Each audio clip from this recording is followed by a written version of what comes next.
তারগিবের এক বর্ণনা এসেছে, আল্লাহর নবী একদিন খুব হাস্যোজ্জ্বল চেহারায় সাহাবীদের সামনে উপস্থিত হলেন।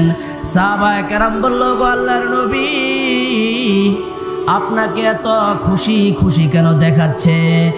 নবীজি বলছে, সাহাবীরা রে, আমি কেন খুশি হব না? এই মাত্র জিবরিল আলাইহিস সালাতু ওয়াস সালাম আমার কাছে এসে বলল, নবী গো, আল্লাহ রাব্বুল আলামিন আমাকে পাঠিয়ে দিয়েছেন, এই নির্দেশ দিয়ে, এই কথা দিয়ে আপনার কাছে পাঠিয়ে দিয়েছেন, নবী গো, আপনার কোন উম্মত যদি আপনার উপরে একবার দরুদ পড়ে, আল্লাহ রাব্বুল আলামিন তার 10টি মর্যাদা বাড়িয়ে দেন। পড়েন সুবহানাল্লাহ, আওয়াজ দিয়ে পড়েন সুবহানাল্লাহ।